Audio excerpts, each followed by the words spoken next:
Salam, salam outsider, le débrief commence maintenant.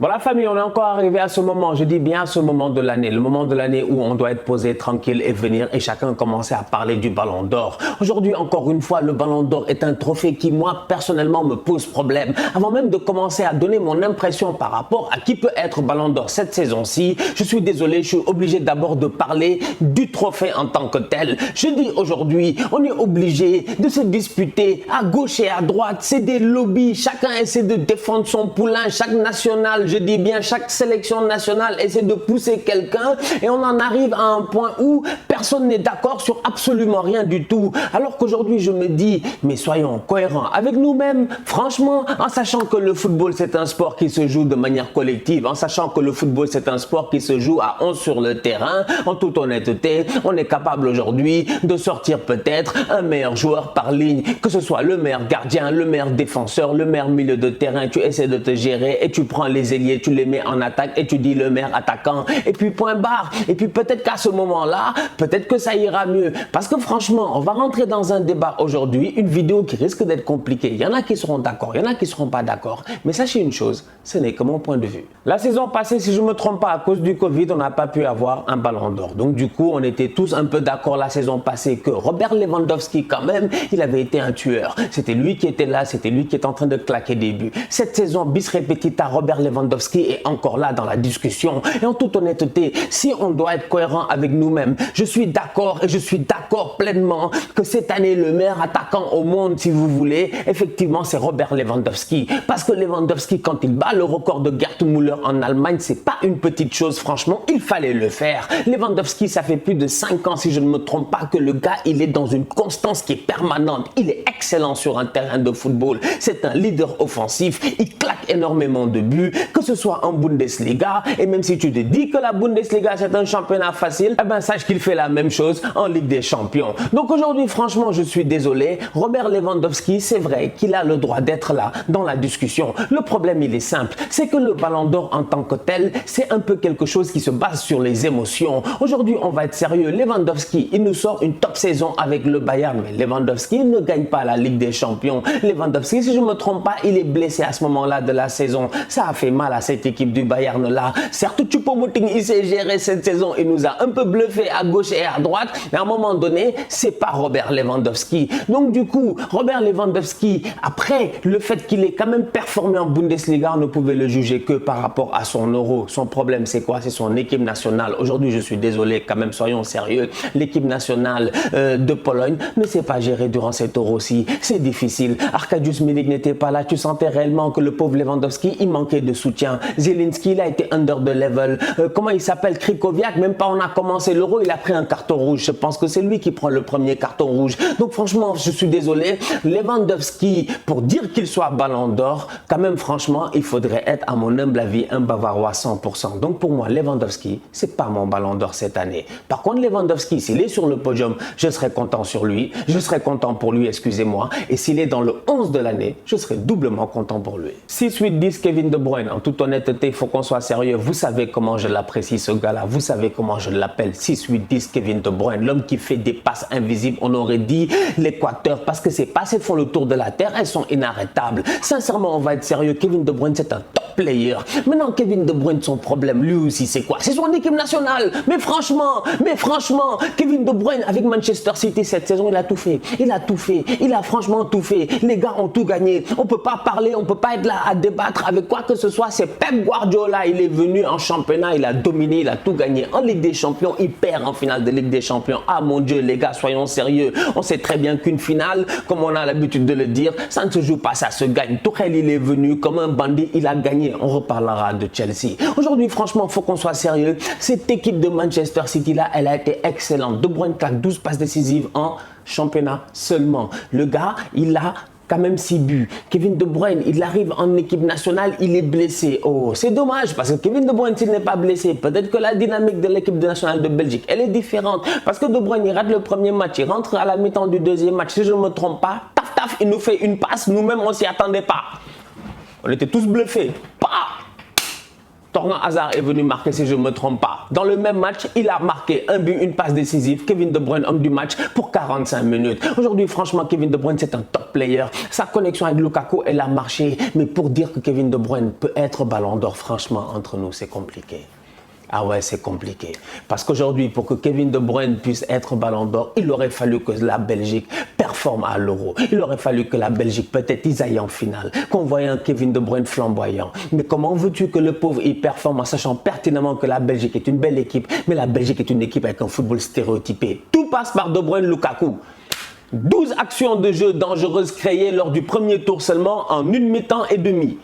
C'est un duo qui est fatal, qui est dangereux.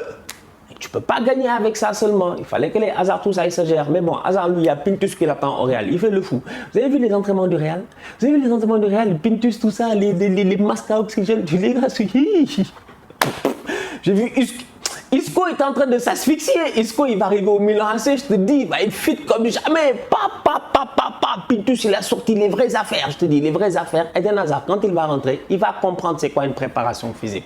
En tout cas, Kevin De Bruyne, je suis désolé. Pour moi, il n'est même pas dans le podium. Mais en toute honnêteté, soyons sérieux. Kevin De Bruyne, je ne peux pas le mettre ballon d'or cette année. La doublette Jorginho Kanté. Et oui, il faut en parler, la doublette Jorginho Kanté. Parce qu'il y en a qui sont d'accord, c'est vrai. Si Kanté avait gagné l'Euro, aurait-il été ballon d'or?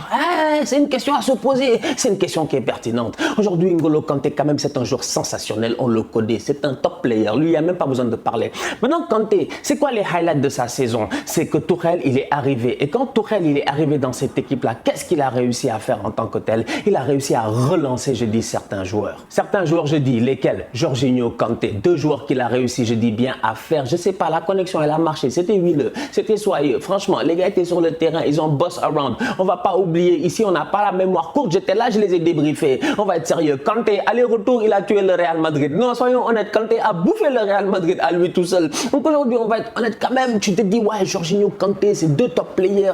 Mais quand même, franchement, soyons sérieux. Mais les gars qui veulent Jorginho ballon d'or, mais vous, franchement, mais c'est quand vous avez regardé le football avant-hier ou bien vous cherchez la nationalité italienne?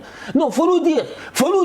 Parce que Jorginho, c'est un grand joueur. Jorginho, c'est un top player. Mais à un moment donné, je suis désolé, 35 joueurs comme le profil de Jorginho n'ont pas gagné le ballon d'or. Pas parce qu'ils ne méritaient pas de gagner le ballon d'or. Non. C'est parce que Jorginho, aujourd'hui, quand même, c'est pas un joueur qui change la dynamique d'une équipe. C'est un joueur qui augmente quelque chose dans la dynamique d'une équipe. C'est là où il y a une différence, je dis bien, entre les Jorginho, les Kanté et d'autres players qui ont eu à gagner le ballon d'or plusieurs fois ici, des Cristiano Ronaldo et des Léo Messi. Jorginho, à mon humble avis, c'est un excellent joueur. C'est un catalyseur, si vous voulez. Il est là, le gars, il est serein et tout. Mais ce que Jorginho a fait quand même, franchement, soyons honnêtes. Mais qui ne l'a pas fait ici pendant ces dernières années? Qui ne l'a pas fait ici pendant ces dernières années, sincèrement? Vous n'allez pas me comparer ici quand même Jorginho et Luka Modric. Parce que Luka Modric, ce qu'il fait avec la Croatie, Luka Modric, ce qu'il fait avec le Real Madrid, Luka Modric, c'est un joueur extraordinaire, franchement. Jorginho, c'est un tireur de penalty et un bon milieu de terrain. Sincèrement, c'est un très bon soldat. Mais à un moment donné, l'enflammade, ça suffit. Je dis, si les Italiens, ils sont enflammés, ils ont le droit. C'est vrai, ils ont gagné l'Euro, ils ont le droit. Ils ont le droit de s'enflammer. Mais les Italiens auraient même pu plus nous vendre Chiesa ballon d'or. Je te jure, ils auraient pu plus nous vendre Chiesa ballon d'or que de nous vendre Jorginho ballon d'or quand même. Je dis Chiesa, nous tous on sait, il a sauvé la saison de Cristiano Ronaldo ou presque. Il a été énorme à la Juve cette saison. Chiesa, il arrive en équipe nationale, c'est le meilleur joueur et pourtant il n'est même pas partant au début de l'Euro, c'est Berardi. Donc à un moment donné, Jorginho, beaucoup de respect, je suis désolé. Excellente saison de sa part. Mais pour moi, ce que Jorginho a fait, c'est ce que les Busquets ils ont fait ici. C'est ce que je dis bien, les boys, même les petits là sont en train de faire, les Rodri là. Attendez, vous allez voir l'Espagne Qatar 2022. Vous allez voir quand Rodri va être en place. Après, qu'est-ce qu'on va dire? Rodri ballon d'or. Mais calmez-vous.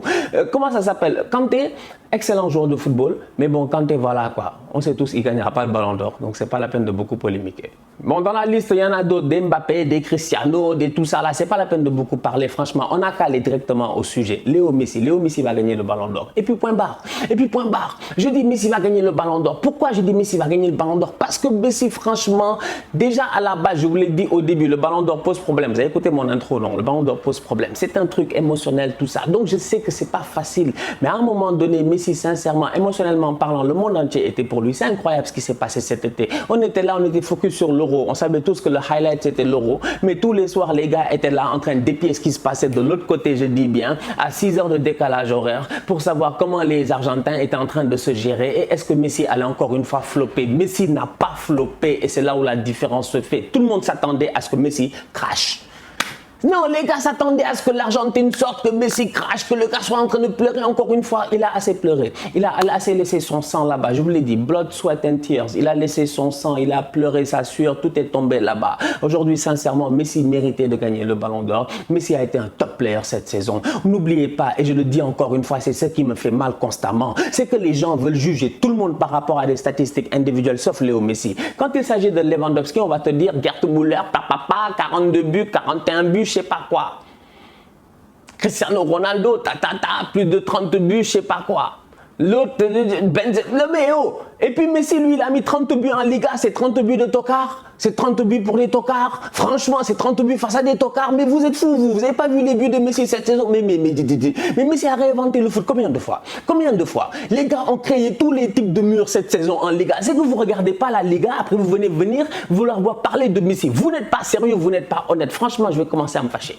Parce que je ne comprends pas comment les gens ne sont pas objectifs. Moi, franchement, si Cristiano avait fait une saison, mais top du top, wallahi billah, je serais là en train de parler de Cristiano Ronaldo, mais je ne peux pas le faire parce que mon cœur ne me permet pas de mentir. Je suis désolé, Messi, c'est lui le GOAT. Messi, cette saison en Liga, je te dis, il a mis les buts à ras de terre, à v'là de terre, à je sais pas quoi. Mec, de tout ce que tu veux. Messi, c'est un sniper. C'est un sniper, il rate pas, il est méchant. Franchement, il est là, il fait le gentil, tout ça, mais on sait très bien que lui, il rate pas. Il rate pas. Franchement, le gars, c'est un malade. Le gars, il a mis des ballons, mais qu'est-ce qu'il n'a pas fait? 30 buts cette saison, 9 passes décisives. Le gars, il est meilleur joueur du championnat. Il arrive en Copa América. Il est 4 fois meilleur joueur. Il est meilleur buteur. Il est je ne sais pas quoi, mais création de plus d'occasions, création de... Mais Messi a créé le football, ouais, s'il vous plaît. Mais arrêtez de nous fatiguer. Léo Messi, c'est un top player, je dis.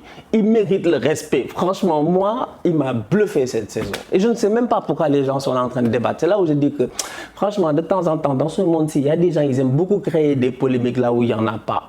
Là où il n'y en a pas, who is better than Lionel Messi cette saison, franchement, sincèrement, asseyez-vous calmement, cogitez, réfléchissez. Le Barça n'a pas été attractif, certes. Vous n'avez pas eu le temps de regarder le Barça, certes. On est d'accord par rapport à cela, mais à un moment donné, quand même, respectez le travail et l'œuvre du gars. Sincèrement, le gars, cette année, quand même, quand tu vois que les gars ont été under the level, tous tant qu'ils sont, je dis bien tous tant qu'ils sont, Antoine Griezmann, Ousmane Dembélé, des gars qui sont constamment blessés, franchement, c'est pas sérieux. Trincao, on l'a attendu, on l'a jamais vu. Le coach, lui aussi, il sait pas gérer. En fait, dans l'équipe, personne ne sait gérer au Barça. Personne ne sait gérer. Personne ne sait gérer, à part Léo Messi. C'est le seul qui sait gérer. C'est le seul qui sait gérer. Il a porté l'équipe là sur son dos. Il les a amenés, je dis bien, jusqu'à ce qu'il pouvait à la 3e place. C'est dommage, c'est dommage. S'il avait eu un peu plus de soutien des autres, il aurait peut-être gagné cette Liga-là. La Ligue des Champions, c'est plus compliqué. Mais la Liga, quand même, il y avait quelque chose à faire avec le Barça. Donc, à un moment donné, je suis désolé. Léo Messi, cette saison, ce qu'il a fait en gagnant la Copa América, et comme je dis, tout le monde attendait à ce qu'il rate sa Copa América. Il ne l'a pas fait. Eh bien, il mérite le respect. Voilà, c'est tout.